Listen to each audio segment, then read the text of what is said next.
The Restless and the Young recap. August 18th, 2025. Kane and Lily are unable to come to an understanding. Phyllis questioned Nick's motives. Audra persisted in lying to Nate, and Lily made Kane handle the twins by himself in The Young and the Restless Monday. August 18th episode. The Young and the Restless events. Claire volunteered to hold the tissue box or simply be present with her granddaughter when Nikki inquired about her well-being at Crimson Lights. Claire felt appreciative that she could trust nearly everyone. Nikki acknowledged that Victor's constant need to defend his family was not always easy to accept. Victor's actions were unforgivable, according to Claire, who said she would never again view him in the same light. Nikki said that the idea of Claire shoving her grandfather away made her heart ache. Given that Victor had chosen to assault the guy she loved, Claire wondered why she should forgive him. Claire came to the conclusion that Victor would never change after Nikki recalled that she and Victoria had discussed the same thing throughout the years. Claire refused to wait any longer for happiness, despite Nikki's encouragement to wait and see how she felt in a few weeks. Claire should not allow anyone to stop her from grasping life with both hands, Nikki begged. Everyone had attempted to dissuade her from being with Victor, but Nikki recalled that life was too short. Claire revealed that she was worried about something else and was unsure of how to handle it. Claire revealed that Audra was still attempting to convince her that Kyle and Audra had a romantic relationship. Claire denounced Audra for using Kyle like a prop in a movie and told Nikki about the manufactured kiss. Claire declared that she was not a weak mouse and that she felt the need to defend herself in a similarly savage manner. Although Claire vowed not to become like her Aunt Jordan, she believed Nate should be aware of Audra's potential. Nate needed time to mourn the death of his sibling, Nikki clucked. Claire snarled that Audra was pretending to be a nice, helpful girlfriend while actually cheating on Nate to obtain what she wanted, and she threatened to destroy Audra as soon as Nate returned. Audra complained to Nate in Chancellor Park that she kept seeing Amy's face during the burial. Audra and Nate decided to watch over their pal because Audra was afraid Amy hadn't been eating. Audra also promised to support him throughout his brother's loss. Nate changed the subject to what had gone wrong with Victor and Vibrante because he wanted to talk about anything other than the funeral.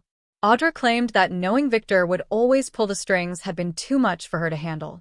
Nate wondered what had changed after pointing out that she had been aware of that when she had accepted Victor's offer. Audra explained that she had told Victor she was leaving because she had been too thrilled about Victor's endorsement to be sensible and had had time to gather her thoughts and nice. Nate persisted in feeling that Audra was withholding something from him, and he prodded her for it. Considering it an accusation, Audra questioned why Nate didn't believe her. Because Audra had integrity, she was offended that Nate wouldn't accept that she had left.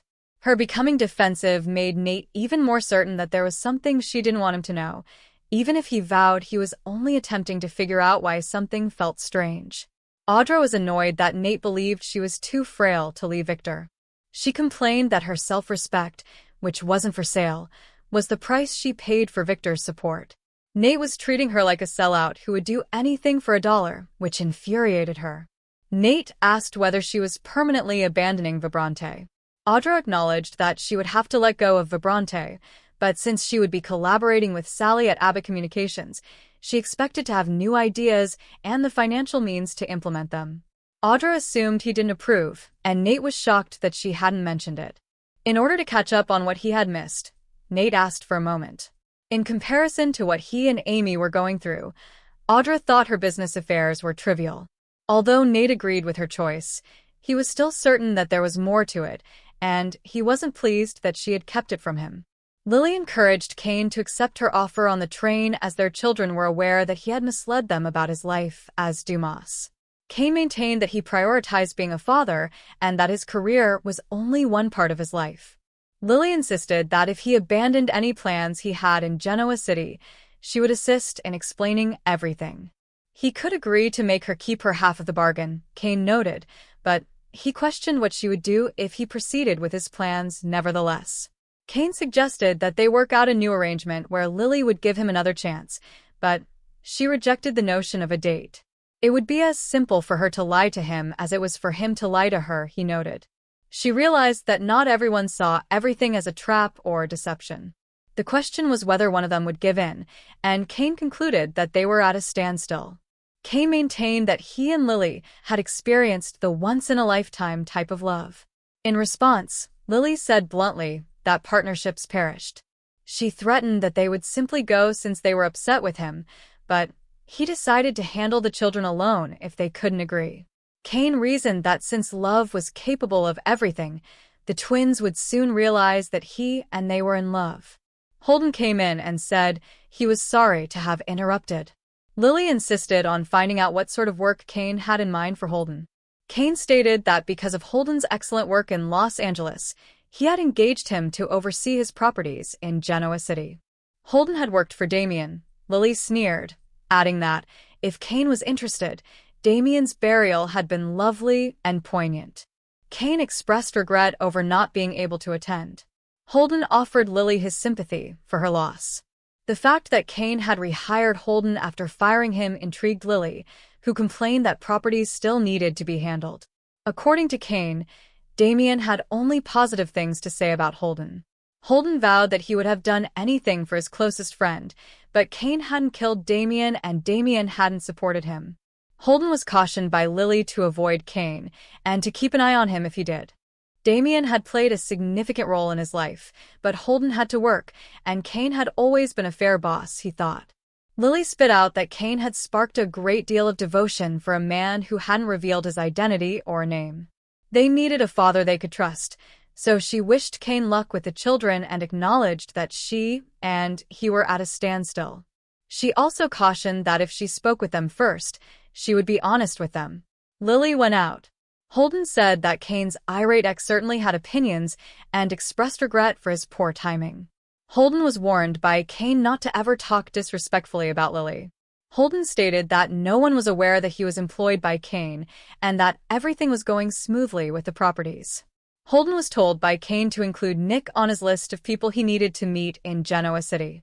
When he was by himself, Kane left Charlie a voicemail, intending to set up a conversation with him and Maddie to let them know how much he loved them and to explain what had been happening.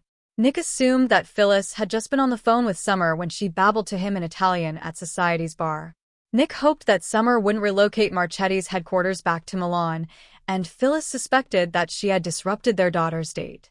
Summer would do anything to stay away from Kyle and Claire, so Phyllis was certain she didn't want to go back to Genoa City. Summer was tough like her mother, Nick told Phyllis. Phyllis disagreed, arguing that Nick wanted to believe it because it reduced his anxiety. Phyllis argued that her toughness stemmed from the fact that she had no other option and no one to turn to. Nick asked how things stood between Phyllis and Kane and admitted that Summer should remain in Milan if she was content there.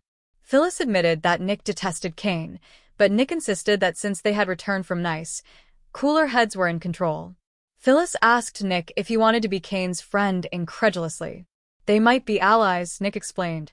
Phyllis believed that Nick wanted her to support Kane and provide updates to him.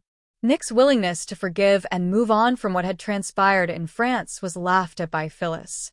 Nick acknowledged that Kane might not be able to trust anyone in return, but he maintained that things in Genoa City didn't have to be that way.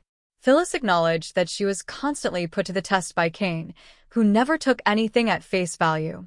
What did Nick hope to gain from it? She inquired. Nick vowed to seek peace. Phyllis questioned Nick's strategy for persuading Kane of his sincerity. Kane was beginning to let Phyllis in, thus she might be the closest thing Kane had to an inner circle, but Nick thought he had no one to rely on. Nick made a suggestion that it might be her chance to let an old acquaintance in a little. Although she didn't think she had any power over Kane, Phyllis saw someone who did.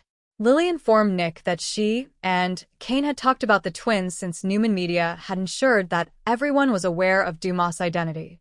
Kane had never mentioned it to his kids, which surprised Phyllis. Lily complained that her children were saddened by their father's lack of honesty and questioned whether they would ever be able to forgive him. Phyllis reasoned that the twins would forgive Kane since they loved their father. Lily sobbed because they would find it difficult to trust him again, even if they were to forgive him. Lily promised that Kane would have to deal with her if he continued to harm her kids.